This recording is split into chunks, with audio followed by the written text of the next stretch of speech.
In 2022, the number of women CEOs running Fortune 500 companies hit a record high. According to Fortune 500 data, as of March, there are 46 women at the helm of America's 500 highest grossing companies, and that's an improvement from 42 last year and only 7 in 2002. This new record-breaking number, however, merely scratches the surface. 46 women represent only a small percentage of the people who run the country's most successful public businesses. A new book by my longtime colleague and old friend, CNBC's Julia Boorstin, takes a closer look at the benefits, the greatness, really, that comes from female leadership and the continued institutional biases that women need to overcome to get to the top and to stay there. Boorstin's been a media and tech reporter for CNBC since 2006. She created and launched the annual CNBC Disruptor 50 list. She's also launched the network's Closing the Gap initiative, covering people and companies closing gender and diversity gaps. For her new book, Women Who Lead, Boorstin interviewed more than 100 women who lead businesses and have carved their own paths for their ideas to thrive. Here's one anecdote. If ever an entrepreneur understood the implications of the data about female founders, it's Najina Zakaria. As she pitched her startup idea to venture capitalists in 2015, a peculiar question kept coming up. It had nothing to do with her educational background, her experience, the revenue growth, and forecasts for her insurance comparison startup. Do you have kids, and how young are they? Earlier in the week, I had a chance to speak with Julia about all of this. It's an important book, not for women entrepreneurs, not for women CEOs, not for women startups. It's important for all women to understand not only what women in business face, but the anecdotes you have are what women in life face.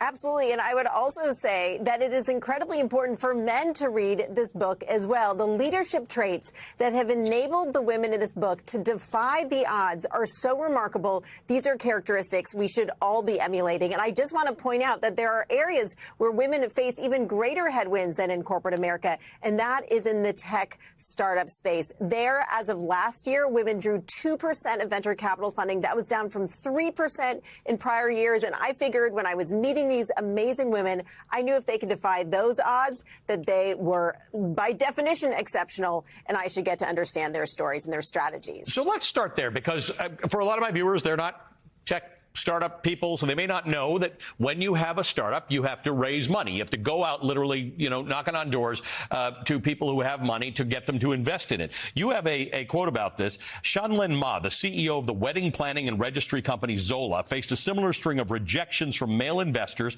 when she was trying to raise her Series B round. During most of her pitches, investors questioned whether weddings were a big enough business. An estimated $51 billion was spent in the United States on weddings in 2021. The vast majority of investors I was pitching were white men who were on average much older than our target demographic, 50 or 60 years old and upward, Ma recalled. Investors told Ma that wives hadn't seemed to have any problem planning their weddings or suggested that they ask a female assistant for feedback. I mean, that's wild, right? Like somebody wondering whether a wedding planning business startup would be a good idea. But when it's old dudes making decisions for women who are starting businesses, this kind of anecdote and story repeats itself.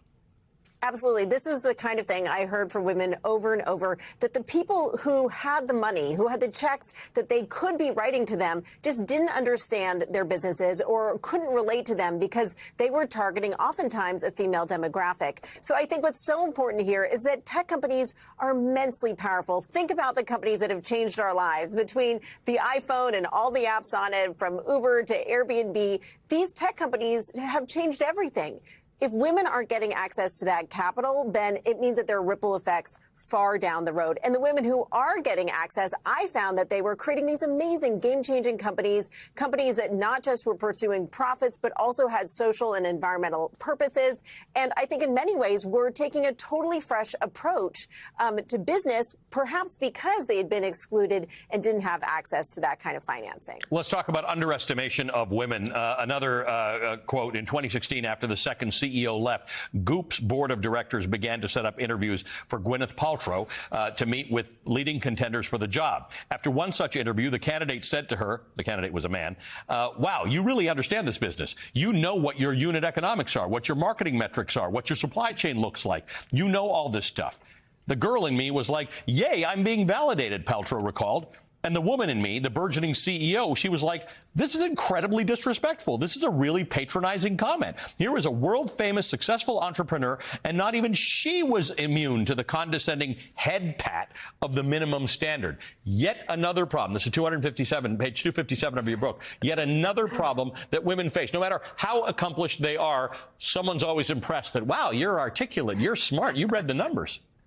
I've gotten similar comments myself, and as a reporter at CNBC over the years. And yes, I do know the numbers. But I think what's so interesting here is that women face all sorts of double standards, right? And that's why I think this book is so important for everyone to read. And the data in here is so important for people to understand. Women are judged more harshly if they use things like humor in the workforce. They're judged more harshly for showing emotion, for showing anger. They're judged more harshly when they give negative feedback to their employees. So there are all these double standards. And at the same time, through all of this, women are expected to lead in a way that is nurturing and also to emulate some of those male leadership characteristics. But what I find in my book is that the characteristics that women tend to lead with are actually more effective. And right now, in this post-pandemic moment where people are trying to grow their businesses, reckoning with inflation, I would argue that these characteristics that I write about are more essential now than ever, not just for women, but for everyone. Those include leading with empathy, showing vulnerability to your employees to better connect with them,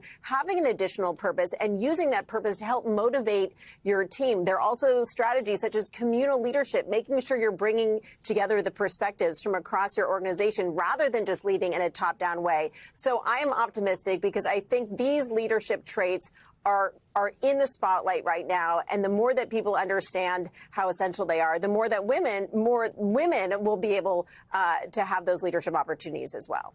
Julia, you and I came up in this business as business journalists together, and I'm so glad that you've taken all these years of experience and put it into something so purpose-driven and important for us all to read. Congratulations on the book. Thank you for writing it. Julia Boorstin. The book is When Women Lead, What We Achieve, Why We Succeed, and What We Can Learn. It's out now. Head to your nearest bookstore to pick it up.